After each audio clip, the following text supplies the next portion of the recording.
भाई सवाल ये पूछते हैं कि सहरी का मसनून वक्त कौन सा है। हाँ, ये सवाल बहुत अहम है कि सहरी का मसनून वक्त जो है वो कौन सा है। कई अहबाब ऐसे होते हैं कि रात को खाना खा लिया और खाना खा के सो गए और सुबह उठे तो यूँ समझें कि उन्होंने बाज़ौम ख्वाहिश ये नियत कर ली कि चूँकि रात में खाना खा के सोया था, लिहाजा बस वही सहरी है, वही अफ्तारी है, वही सारा कुछ है। ये आपने बहुत अच्छा सवाल पूछा है कि बाकी दोस्तों के लिए, बाकी सामईन के लिए, नाज़रीन के लिए भी ये काफ़ी रहनुमा साबित हो सकता है कि सहरी का मसनून वक्त कौन सा है। सहरी तो हम करते हैं, जिसको जो आसान वक्त लगता है उठते हैं और सहरी बनाते हैं जनाब। जितनी जल्दी बन सके बनाया, खाया पिया और उससे फ़ारिग हो गए। मसनून तरीका कौन सा है? अब देखिए कि गुरूब आफ्ताब से लेकर सुबह सादिक तक आप सहरी जिस वक़्त भी चाहें कर सकते हैं, लेकिन मुस्तहब वक्त उसमें कौन सा है? सुन्नत तो आपकी अदा हो गई। जो सहरी करना सुन्नत कहा गया है कि सहरू फ़इन्न सुहूर बरका, कि सहरी करो, कि सहरी करना बेशक इसके अंदर बरकत अल्लाह पाक ने रखी है, वो तो आपकी अदा हो गई। लेकिन वो सहरी कि जिसको असल तौर पे सहरी कहा गया, जो कि एक मुस्तहब तरीका है, मुस्तहसन तरीका है, उम्दा और बेहतरीन जो तरीका है और जो वक्त है वो कौन सा है, वो हमारे फ़ुक़हा ने ये फ़रमाया कि जो सबसे आखिरी वक्त है, रात का हिस्सा है, वो जो है वो असल में सहरी का वक्त है। आप यूँ फ़र्ज़ करें कि रात का जो छठा हिस्सा है उसमें आप सहरी करें। आप ये देखें कि गुरूब आफ्ताब से लेकर एक मिसाल समझाने के लिए मैं आपको अर्ज़ कर रहा हूँ कि गुरूब आफ्ताब से लेकर सुबह सादिक तक अगर ये दौरानिया, ये ड्यूरेशन जो है वो अगर 12 घंटे का बनता है, तो आप कोशिश फरमाइए कि आखिरी जो 6 घंटे हैं यानी उनके अंदर सहरी करें। आखिरी 6 घंटे में फिर लास्ट जो 2 घंटे हैं, लास्ट आखिरी जो 2 घंटे हैं उसमें कोशिश करें कि सहरी करें। फिर आखिरी 2 घंटों में भी जो सबसे आखिरी घंटा है यानी उसमें दूसरा घंटा जो है आप उसमें सहरी फरमाया करें। अब इसमें हिकमत क्या है? पहली बात तो यह है कि यह मुस्तहब है, यह दुरुस्त तरीका है। हुज़ूर अलैहिस्सलाम सहरी के अंदर ताख़ीर फरमाया करते थे। बाकायदा फरमान ज़ीशान मौजूद है कि सहरी के अंदर ताख़ीर करो, अफ्तार के अंदर ताजील यानी उजलत करो, जल्दी करो।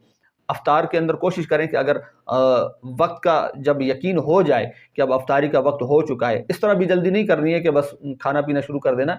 जब वक्त के यानी गुरूब आफ्ताब का यकीन हो जाए और अफ्तारी के वक्त के दुखूल का जब यकीन हो जाए, तो अब चाहे अजान हो रही है, नहीं हो रही है, कैलेंडर कुछ कह रहा हो, अगर आपको यकीन है कि वक्त दाखिल हो चुका है, अब आप अफ्तारी के अंदर जल्दी करें, फिर किसी चीज़ का इंतज़ार न फरमाएं। और इसी तरह सहरी के अंदर जब आपके इल्म में है, पूरा यकीन हो कि यार अभी कुछ वक्त बाकी है, अभी चंद मिनट बाकी हैं और अजानें भी शुरू हो गई, कैलेंडर ने भी बोल दिया कि नहीं बस टाइम ख़त्म हो गया है, लेकिन आपको पूरा यकीन है, किसी भी ज़रिए से, किसी भी तरीके से आपको पूरा यकीन है कि अभी चंद 5-4 मिनट रहते हैं, तो आप चाहें तो वो ताख़ीर कर सकते हैं, आप चाहें तो खाना खा सकते हैं। उसमें कोई मुअज़्ज़िन की अज़ान की तरफ या कैलेंडर की उस बात की तरफ या उस डेट की तरफ, उस टाइम की तरफ आपने तवज्जो नहीं करनी। बहरहाल मुस्तहब तरीका ये है कि आप सबसे आखिरी वक्त में करें, जो सरकार अलैहिस्सलाम का अमल मुबारक भी है, फरमान मुबारक भी है।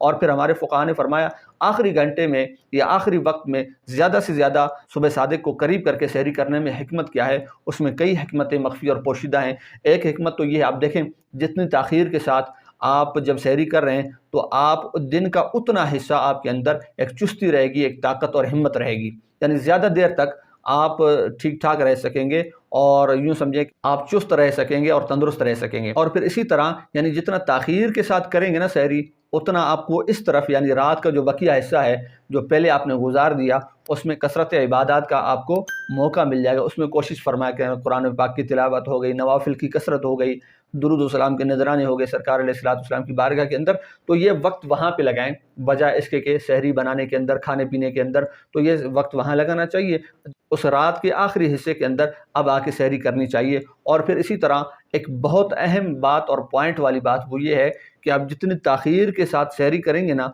तो ज़ाहिर सी बात है आपने जितनी ताख़ीर के साथ सहरी की है, वहाँ से अज़ानें हो गई, जैसे अज़ानें हो गई अब नमाज का वक्त दाखिल हो गया। आप नमाज पढ़ के फिर कुरान पढ़ें या ना पढ़ें वो तो एक अलग बात है, पढ़ना चाहिए, लेकिन नमाज पढ़ के ही फिर आप दीगर कामों के अंदर मशगूल होंगे या सोएंगे या कुरान पाक पढ़ेंगे, जो भी होगा। बहरहाल लेकिन बाद हज़रात जो अब 3 घंटे 4 घंटे पहले जिन्होंने सहरी कर ली है, थोड़ी देर बैठेंगे, कुरान पाक पढ़ लिया तो अच्छी बात है, नहीं पढ़ा तो देखा कि अब वक्त तो जाने लगा है, इतने में नींद आ गई, ऊँघ आ गई, तो बंदा सो गया। अब हुआ क्या कि सहरी तो कर ली जो कि सुन्नत है, लेकिन सुबह की नमाज जो कि फ़र्ज़ है वो छूट गई, वो कज़ा हो गई। तो इन बातों से इज्तनाब करना चाहिए और जो एक मुस्तहब तरीका है उसकी तरफ आना चाहिए। अल्लाह पाक हमें दीन की समझ व फ़हम अता फ़रमाए। आमीन बिजाह सय्यिदिल मुरसलीन।